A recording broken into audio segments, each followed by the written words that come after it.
आपका शुक्रगुज़ार हूँ कि आज आप इस ठंड में यहाँ बाहर हमारे इस प्रेस कॉन्फ्रेंस में शिरकत करने आए। बड़ी मुद्दत के बाद इस तरह आप सबसे मुलाकात का मौका जो है हासिल हुआ है। शायद पिछले साल जुलाई अगस्त के बाद ये पहली मर्तबा है कि तमाम प्रेस को एक साथ बुला के आप सबसे बातचीत करने का मौका मिला है। आज आपको बुलाने का जो मकसद है वो बिल्कुल क्लियर है। हाल ही में हुकूमत ने यहाँ पे डीडीसी के इलेक्शन कराए। नतीजे सबके सामने हैं। किस पार्टी ने कितने सीट लिए,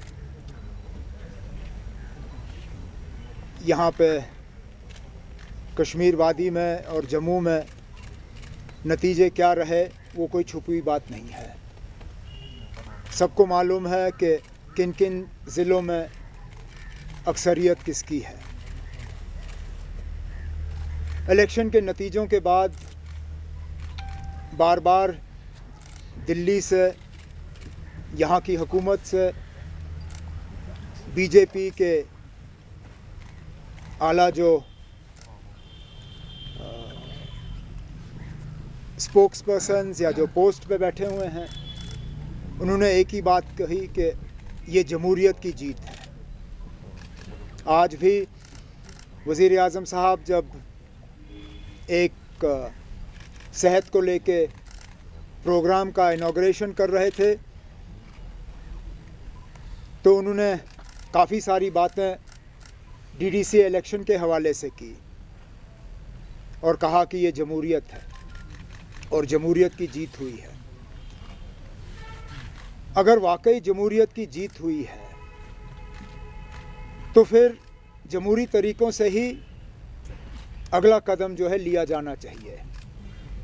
और अफसोस की बात यह है कि ये नहीं हो रहा है। पता नहीं किन वजहों से हुकूमत के कुछ अफसरों ने, किसके कमांड पे, ये हमें मालूम नहीं है, लेकिन नतीजे निकलने के बाद उन्होंने दखल देना शुरू किया है। गिरफ्तारियां, पकड़ दकड़, धमकियां, और मकसद सिर्फ यही है कि जिन ज़िलों में पीपल्स अलायंस का, मैं कश्मीर प्रोविंस की बात कर रहा हूँ, जिन ज़िलों में पकड़ दकड़ के ज़रिए वो रिज़ल्ट को तब्दील कर सकते हैं और डीडीसी चेयरमैन जो है अलायंस को छोड़ के दूसरी पार्टी का बना सकते हैं, वहाँ पे ज़ोर शोर से ये काम चल रहा है। फ़िलहाल शुरुआत उन्होंने शुपियाँ ज़िले से की है। मेरे दो साथी सीनियर वच्ची के हमारे एक्स MLC शौकत गनाई साहब और शुपियाँ के हमारे सेगमेंट इंचार्ज शबीर अहमद कुल्ले साहब, बार वो वहाँ के बार के प्रेसिडेंट भी हैं, लेकिन उनका सबसे अहम रोल जो है वो नेशनल कॉन्फ्रेंस के वहाँ पे सीनियर लीडर के हैसियत से है। नतीजों के बाद दोनों को वहाँ से उठाया गया। दोनों को कहते हैं प्रिवेंटिव डिटेंशन में लिया गया।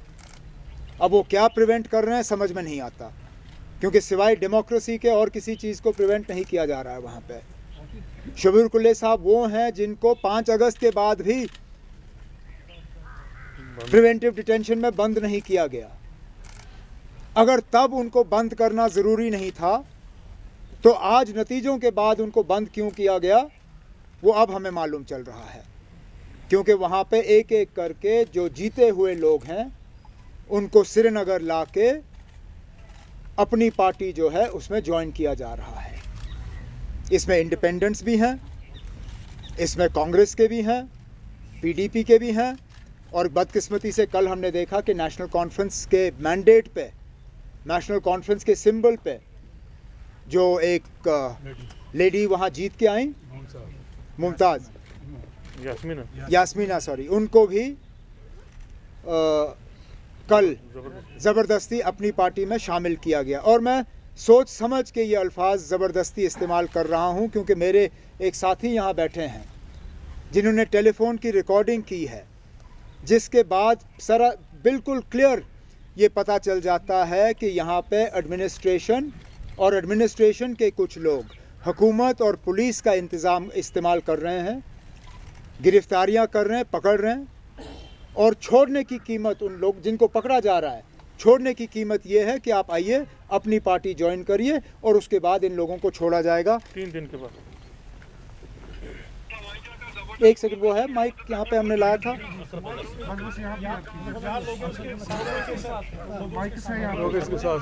एक सेकंड, इसको दोबारा शुरू कर लो। ये लाइए यहाँ, ये लाना बस, इसको वहाँ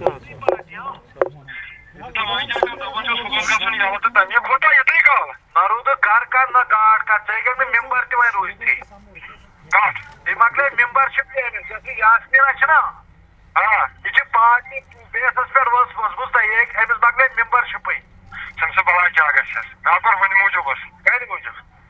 थाले है मुझे ना वर्ड में बानन, क्या? मेरा बानन, क्या वर्ड मतलब? मैं मुझे वर्ड बानन, क्या? अल्ताफ है, हाँ, क्या तो बस, तो मैं कार्ड से इतने नहीं बानन सर।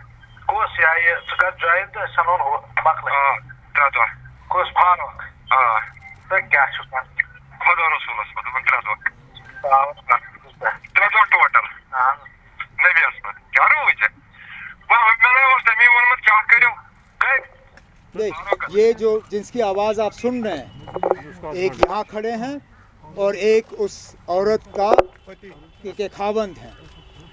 खावंद के भाई को पकड़ के लिया गया है और खावंद को कहा जा रहा है कि आप अपनी बीवी को अपनी पार्टी में ज्वाइन करा दो, 3 दिन के अंदर अंदर हम आपके भाई को छोड़ देंगे। वो गई, अपनी पार्टी ने उसको हार पहना दिया और जमहूरियत का एक बार फिर यहाँ पे कत्ल का सिलसिला जो है उसको कर दिया। हालांकि हम समझ नहीं पाते, अगर पार्लियामेंट में एंटी डिफेक्शन है, अगर के असेंबली में एंटी डिफेक्शन है, तो पंचायतों में भी है, तो फिर एंटी डिफेक्शन का कानून यहाँ पे भी लगना चाहिए। ये फौरी तौर डिस्क्वालीफाई हो जाए, नए सिरे से इलेक्शन कराएं, हम भी देखते हैं कौन कहाँ खड़ा है। लेकिन अब ये जमहूरियत नहीं है, लोगों ने अपना फैसला सुना दिया है, अब कबूल करिए।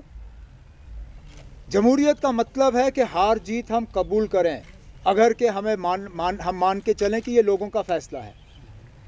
अगर हम हार गए होते हम कबूल करते कि हम हार गए, लेकिन ज़्यादातर सीटें पीपल्स अलायंस को लोगों ने दी हैं। समझ में नहीं आता, ये बीजेपी अपनी पार्टी, रियासत की हुकूमत और मरकज़ की हुकूमत ये इस चीज़ को कबूल क्यों नहीं कर पाते।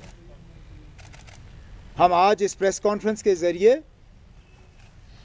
दोनों जम्मू कश्मीर की हुकूमत को और मरकज़ की हुकूमत को ये कहना चाहते हैं कि जमहूरियत के साथ खिलवाड़ मत करिए। जम्मू कश्मीर ने वैसे भी इन चीज़ों का बहुत बड़ी कीमत चुकाई है।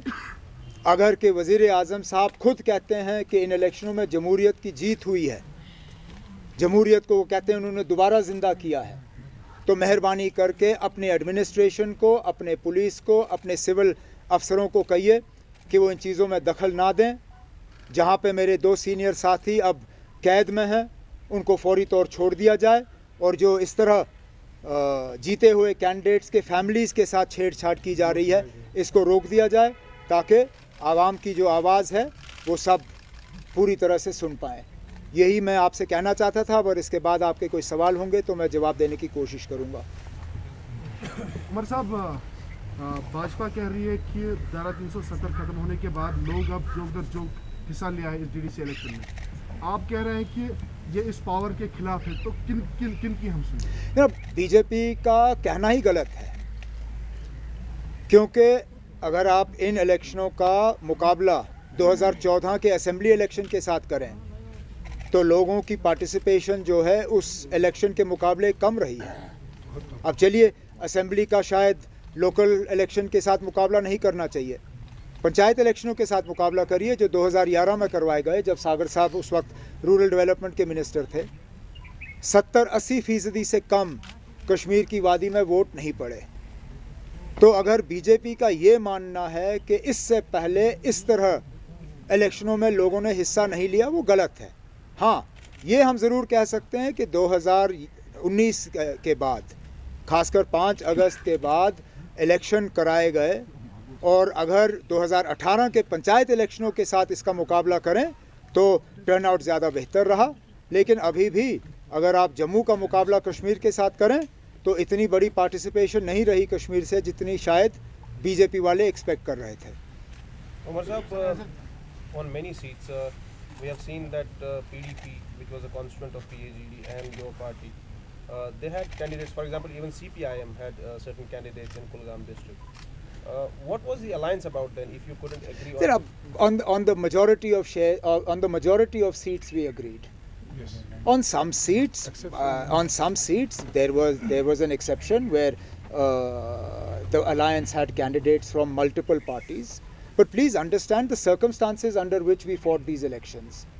This alliance came into being only a few months ago. Barely had the alliance come into being that this government announced the elections.